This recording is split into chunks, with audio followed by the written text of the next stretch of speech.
Doing today? I'm good. I'm good. Good. Thank you so much for being on with us today. I do appreciate you for just coming in and being with For us. sure. Thanks for having me. You're welcome. So if you could to just tell us who you are and what do you do? Cool. My name is Rashad Roper, as you introduced. I'm a business owner. I own a gym, Train Style Boot Camp and Fitness. I recently just started a food truck as well, Train Style Health Shop. And so I got some more ventures going as well. But the biggest thing I always try to do with my business is just help people. So Yeah, so yeah, you have a boot camp shop, right? yeah. A boot camp. Okay, you all. So if you need to get fit, if you need to work out, if you feeling like, you got to look good or something, just call Rashad right here and he will take care of you. Also, if you're not eating healthy, because I know I'm not. So maybe you need to call him as well if you're not eating healthy, okay? Most definitely. All right. Okay, so I know we talked about your story or whatever. So if you could to just tell us a little bit about your story. All right, cool. It's a long one. It's kind of hard to see where to start, but I guess I'll just start in college. And in college, for those that don't know, I went to Southern University in Baton Rouge, Jaguars, Okay. and I had two scholarships there. $150,000 worth of scholarships, which was good. Oh yeah. It was definitely something I was proud of coming out of high school, and so everything was going great. I actually brought my brother up there as well. My third year, so he came up there because I was in RTC as well. So the end game was once I graduated, I would commission as a second lieutenant, as an officer in the Army, and everything was going great. Went to airborne school, jumped out of planes, air assault Wow. school. Yeah, so it was Ooh. good. I was enjoying it, man. Life was great. And then I guess when it kind of took a turn was one day I was always connected with the military. Like my brother, he was already in the military, and that's the reason why he came up to college, because he wanted to go from active to the officer side. My sister, she was already in the military, but she was stationed in Georgia. So I got a call one day, and it was pretty much her saying that she was in a situation, a tough situation that was gonna be kind of hard to get out, because she was with this guy at the time. He told her like if she called anybody, she notified anybody, then he would pretty much kill her. Oh wow. And yeah, So that was serious. it was definitely serious. It was serious enough to the point where you, in that situation, you really don't know what to do. Right. Because like you don't want to just like call everybody and notify everybody and put a person that you love in danger. So pretty much what we decided to do was to go down and check on ourselves, and from there, that's kind of where things kind of took a turn. So we drove from Louisiana all the way to Georgia to come and get her. End up having to get in an altercation, having to get in a fight to get her, but we got her. Wow.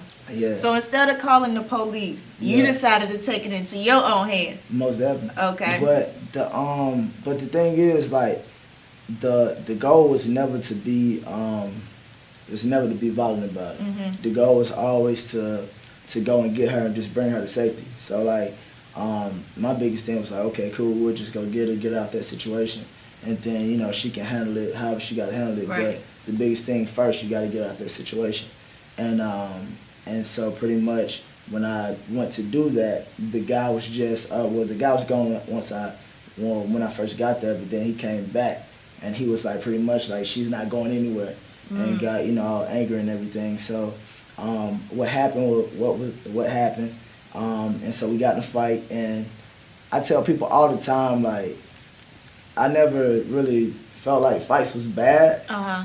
because like where I grew up, like, that's what we did. Like, whenever we had a problem, we fought. Sometimes we shook hands, made up, and then like we kept going. Yeah. And so you forget about it. Like you win some, you lose some, Yeah. but you forget about it and just keep moving on. And so pretty much that was what I did. And I went back to Southern in college, and this was had to be like 5 or 6 months later. Um, I'm in class like any other normal day, just kind of chilling, and the U.S. Marshals come in like guns drawn, like we in the middle of a classroom setting, and I'm like, who they coming to get? Yeah. Like, you know. So you just in the middle of the classroom set with your Yeah. books out, and here go people, U.S. Marshals with guns, and you sure. thinking they coming for somebody else. Yeah, cause like the situation was like months, like it was. I think it was like in September, Yeah. and the incident happened in like April, so it's like 5 months. We talking, and so I'm like, they gotta be coming for somebody else. They steady coming towards me, and I'm like, man, it's crazy. And so pretty much, man, they got me and arrested me, and they got my brother as well. And when we first got locked up, we got locked up in the prison, in East Baton Rouge Parish Prison, and it was crazy, you know, because you know you get in there and everything seems so surreal. Like you thinking like, man, like somebody gotta come get me. Like this gotta be a mistake, you know. And then after that, it starts to kind of set in. Like when you get put in population and then for us, we got put in there with the people on death row. Wow. So like my bunkmate was in there for 2 capital murders. Wow. And so for me, I was. And little innocent you in there with people that was. I wouldn't say I was innocent. Okay. Like, I'm not gonna play the victim in that role and say I was innocent. But at the same time, I didn't know what was going on at the time, and I like didn't know how serious the charges were or none of that. And so so for me, I'm just kind of just like, man, like just trying to take it all in because it was a lot to take in.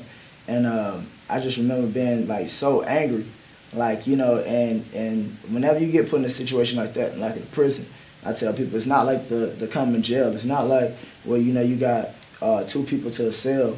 You probably got about anywhere from 75 to 100 guys, like in a bay, and they just walking around like it's almost like a zoo of humans, like because they act animalistic because they're not going home. Yeah. And so I was so angry at the time and like, man, like why am I into this or why, and so I remember like the first week I was there just being so mad and like, like spazzing out on any and everybody that came my way except my brother because that was the only person that was familiar to me. And one good thing about it, like when we talked off air, one thing I forgot to mention was, see, the people that was on death row, like they were there and they were never going home. So the blessing out of that was they had church 3 times a day. Wow. So, but you had an option to go to church. At first I was so angry, like, man, look, look, I'm gonna sit in my bed, I'm gonna do some push-ups, I'm not going to church, man. Like, and so finally, like, some people talked to me, I just gave in, I was like, all right.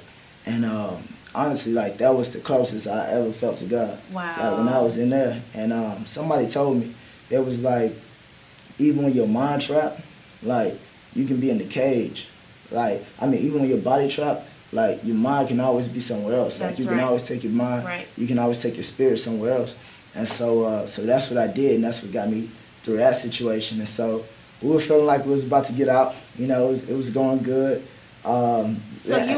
you was in the prison. How long were you in there for? Well, that one, I was in there for, I want to say, probably about 3 or 4 weeks because that wasn't what my charges were. They were just holding us before we got extradited. And so extradited just pretty much means like when they take you from one prison to, another prison or, they transport you somewhere else. And so when I say it was going good, it's like they got a certain amount of days to come and get you. Or else, like, all the charges will drop, you free. And so on the very last day, they came and got us, man, and they extradited us to Georgia. And, we had to make the ride. Then we finally seen our charges. The charges were definitely hiked up. 4 felony charges, with both facing 80 years in prison, me and my brother. Wow. And yeah, and so it was crazy, and like everybody was in disbelief, like.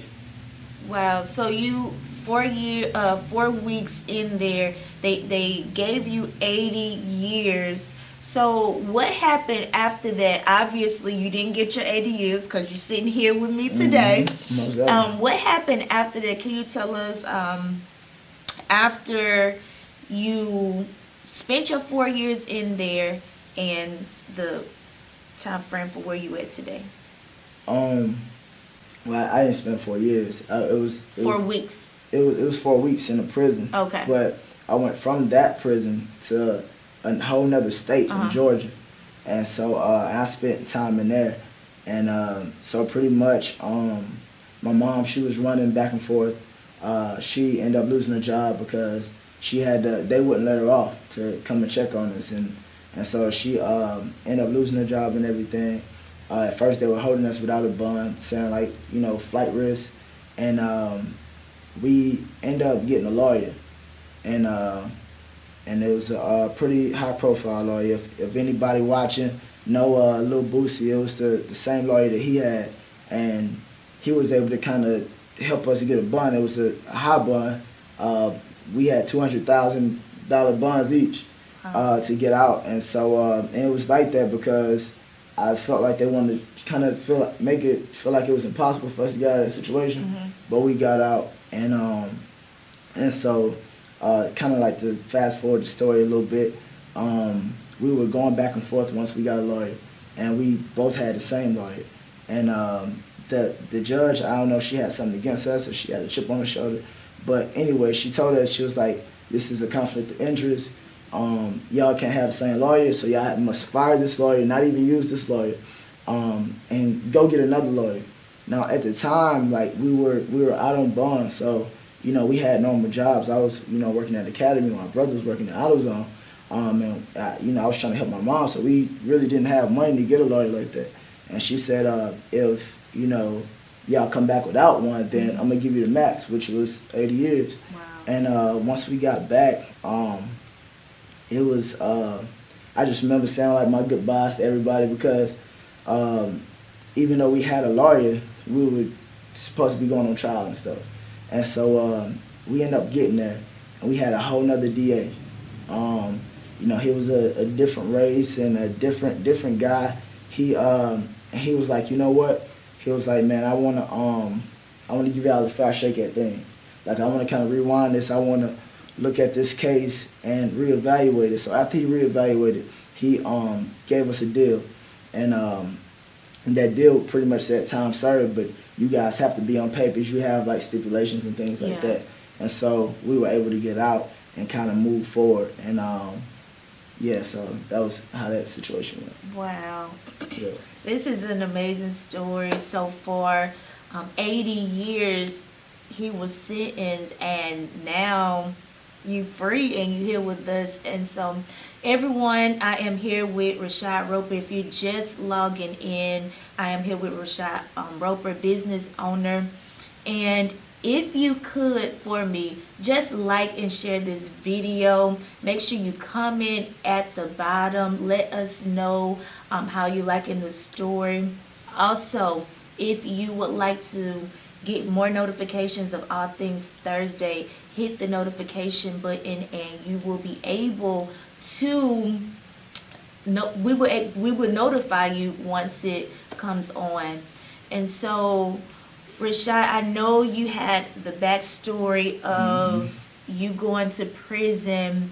Can you tell us how did you get to where you are now as being a business owner and having a food truck and all these other great things that are going on? How did you get to that point?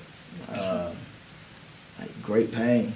Like I can't stress that enough. Like definitely going through my lumps. But it was me working 3 jobs to help my moms out, and I just remember one day it was like 16, 17 degrees outside. It was like the coldest day of that year. Yeah. And I was a delivery driver, and so we didn't have any deliveries that day. And I remember them saying like, "Hey, look, you gotta go pick up trash." And I'm like that's not in my job description. Yeah. Like we got everybody else standing around. Like why can't anybody else gotta pick up trash? And I just remember, man, like I was just working my butt off, and and I wasn't really seeing anything out of it, and I was kind of feeling empty. Um, and so I dealt with those 3 jobs for a while, and I helped my mom get out the neighborhood that she was in, and helped her get a house, and that was my reason for holding on to those jobs at the time. And after I did that, um, and that day came whenever it was like pick up the trash. I was like, man, look, I'm not feeling this no more because I fulfilled my purpose that I wanted to do with my mom. And so I remember calling my brother like, hey man, like they trying to get me to pick up trash, like it's you know how Right. cold it is. And he like, man, look, my family really wasn't in a financial situation to help me out like nobody. And I told him, I said, man, I think I want to start training. I had already got my certification and stuff. I was just nervous about jumping out at the time. And so he was like, man, well look, if you do, then you know what you got to do. Yeah. And so I just remember like after hanging up the phone, taking off my shirt. No, you didn't. Yeah. You quit. I quit. Oh, so And that one little conversation yeah, pushed you to just. it pushed me. It was To already quit. in my mind, and like to be real, it felt so good. I went to the other 2 jobs right after that. quit, and it might not have been the smartest thing to do. Yeah, If yeah. anybody watching it, I don't advise you to just like quit. But in the same breath, I kind of feel like that's the best way. Yeah. It's not the safest way, but it's the best way. It's a saying that goes like, if you want to take over an island, you burn all the ships, so you can't go back. And so pretty much that's what I did. I burned all the ships, and I started off with 2 clients training. Wow. And I was training at Ironworks to a gym in Biloxi, and it was cool. And I just told my clients, I was like, look, hey, y'all gonna get everything out of me that I got. I just need y'all to eat right so I can take these before and after pictures and get y'all going. And so from there it started to grow, and I started having like the most clientele in the whole gym. Wow. And that was cool, but I just still felt like I was like I got to do more. Yeah. And so somebody mentioned me like, why don't you start your own? And so I thought about it for a little bit, and at that time I was staying right next to the gym in an apartment. It was like a little small apartment, and I was just like, man, I'm kind of cool where I'm at. And man, I think it was like a Saturday morning. One Saturday morning, I got a call, and it was like your best friend, he just died. He got killed. Wow. And I was like, what? And like I said before when we was talking offline, like anybody know Larry, like he was like the liveliest person in any room. Like he could brighten up any room. So like to like picture him lifeless was like, Yeah, that was it crazy. didn't go together. Nah.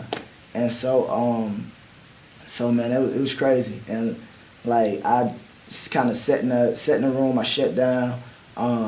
It didn't come out my apartment for like 2 weeks. It took like 2 weeks for them to get the funeral together because it was so unexpected. Sat there for like 2 weeks. I didn't even train none of my clients. Wow. Like I just like, man, my mom had brought some sweet potato pie because it was around Thanksgiving time. I love sweet potato pie, but man, I ate it until I got sick, and I was just miserable. I was depressed at the time, and I had already kind of like dealt with it myself before I went to the funeral. But my brother, he had went with me to the funeral for more support, and man, just seeing him there, like it did something to me. And then like his family like looking to me for comfort, Yeah. and like me not really knowing what to tell him. And I just remember like I was just so dumbfounded. I didn't know what to say, what to do. And I was riding home with my brother, and I was like, man, if I could take one thing from this, then that one thing would be that we only get one life. Right. We got to make the most out of it. We don't know how many days we got here. Right. Like, so. I'm sorry. Can you just let them know that one more time? I believe somebody needs to hear that, because a lot of people nowadays are just existing. Yeah. They're not living.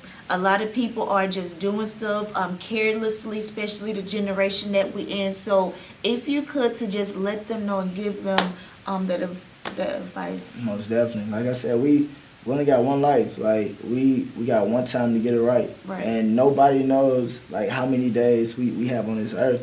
So and so many people are dying Yeah. with gifts inside of them. That's right. Gifts That's that they right. can bless people with. Right. And I just feel like if you can be a blessing to somebody, then you got to be a blessing to your counterparts. And so that was pretty much the thing that I was thinking the whole time. Like, man, look, make every day count. Yes. Like, no more wasted days. Yes. And so from there, that was when I was like, okay, cool. Like, I was a man on a mission after that. Like, my hair was on fire.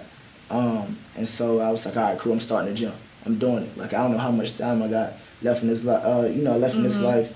And so I went looking for buildings.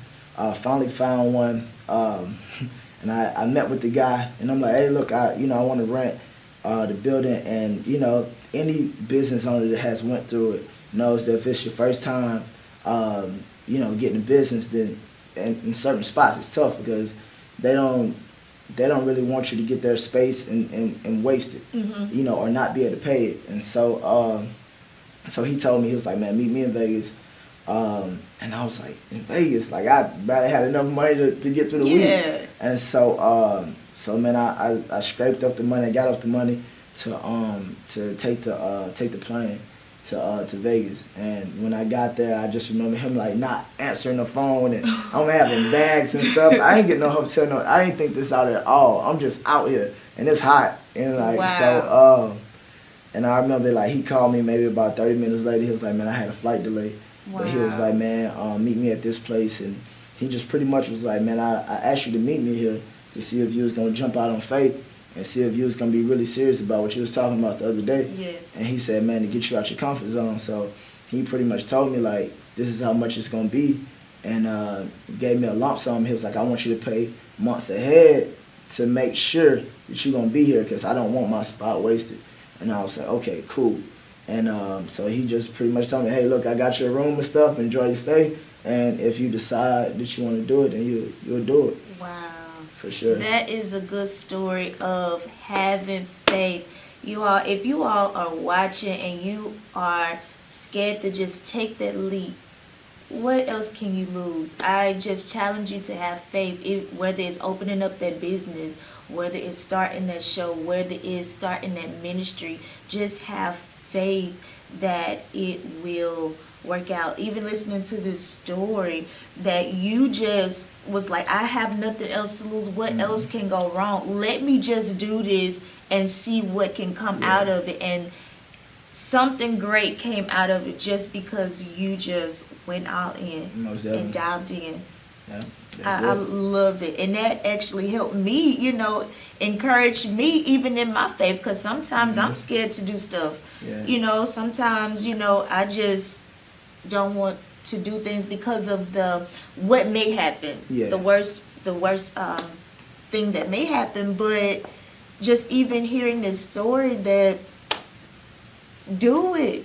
Yeah, And for sure. it's going to work out. Whether if it don't work out in that moment, it will still work out. Mm-hmm. She will learn something even in it. For sure. I think it also comes in and getting sick and tired of being sick and tired. Yeah. Like, man, like I had lost everything. Like I ain't even mention like back when I did finally get out of incarceration. I lost my house, my car, my fiance at the time. Dealing with all that, lost my auntie and another friend, like back to back to back to back, and then to lose my best friend like right after that, like, and then like you knowing like what's on the other side with working these jobs, like, and you know like how it makes you feel. And so I think like it becomes like whenever you become sick and tired and you like, man, like I don't have anything else to lose. Like if I fail, it's just gonna be just another failure. And like I think like a lot of times people put too much into it. Like they overthink themselves out of the whole situation. Like, man, well, what if I do this? But it's like, what if you win? Right. Like what if you put your best foot forward and then you win and you get out of that situation that you currently in, and you put yourself in a better situation. Yes. And so I mean that's just what I did, and from there on it's been cool. I definitely for anybody that's gonna start a business, I would tell whoever it is that it's not easy. like you have to be invested. Oh, You know, yes. and so and yeah, so only the strong survive, like in business. So like you have to be invested. You have to, have that fire, and I think that's where like all those bruises and all those lumps came, like because like I had fire, I had something that I was actually, doing, and I wasn't just only proving it to others. I wanted to prove it to myself. Yeah. Like after losing so many times, like I played football after, all my life. Like after losing so many times, Yeah. like you just dying to get a win. You got it. Like, You're gonna get a win. And so for me, like I was just dying to get that win, and so I had something to prove to myself. Yeah. Not just everybody else. And so when there's something that you got that you're trying to prove within yourself, it's like the good is not good enough. Oh, I yes. want to see how far I can Oh, go. I want yes. to see how far I can take it. Right. And then not only it, like you can only have so much gratitude within yourself, and then after I take it far, I want to see how far I can carry somebody else along. Right. I want to see how many kids I can impact. Yes. Whenever I'm doing whatever I'm doing, and like so that's where like true legacy comes from. Like whenever you building these businesses and stuff, and you have that fire, and like the guy, Mr. Pittman right here behind the camera, he showed me a video of a kid right before we got on the, of like aspiring to the next generation. The next and generation. And that's what it's all about. So, Yes. Once you get to where you going, then you look back and you inspire others too. So you went from almost 80 years in prison, Mhm. then you went from being a business owner. If you could, to just give me 30 seconds to a hot 45 seconds, and let someone know any type of advice or encouragement that you would like to tell them if they feel like they have messed up, if they feel like they may not have a future to, Man, whenever you going for whatever you want to go for, like you always gonna be tested. I tell anybody and everybody, it's always gonna be a comfort zone. It's gonna be a safe zone where, like, if you stay there, you safe. You cool. You're not gonna be living the way you want to live. You're not gonna be doing what you want to do. But it's the safe zone, and that safe zone stops a lot of people. But whenever you go for whatever you want to go for, you're gonna be tested and tested mightily. But that me and being tested, that's when I got the on all my posts I got phase not option, and I don't mean that you shouldn't fail or it's impossible to fail. I say phase not an option because you don't actually fail until you quit. And unless you give up and just throw in the towel, then you won't be that failure. Like people don't talk about how many times the guy tried to do a light bulb. People just see the light and they're like, Right. hey, look, he was successful at pretty Right. much creating the light. And so that's it. Like just never giving up. Like just keep going. Like and just knowing adversity will hit, but just knowing that you gotta sometimes get on your knees, pray about it, cry about it, Yes. whatever you gotta do, you gotta do that so you can keep going. But giving up, that's not gonna speed up the process. It's gonna slow it down. Yes.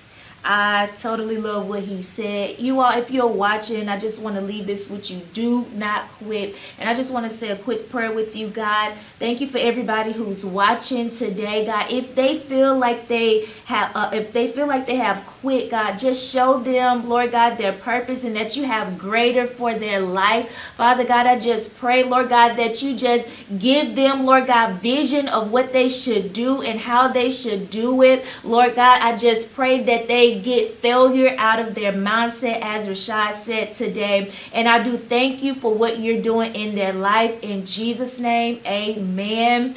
And everyone, thank you for tuning in to All Things Thursday. This is season 2, episode 2. I am here with Rashad Roper. And once again, if you could to just like the video, share the video with someone. I believe someone will be encouraged by it. All right, you all, have a great day. If you would like to be a featured guest on the TV show All Things Thursday, please email allthingstv19@gmail.com. That's ALLTHINGS TV19@gmail.com. We would love to hear from you.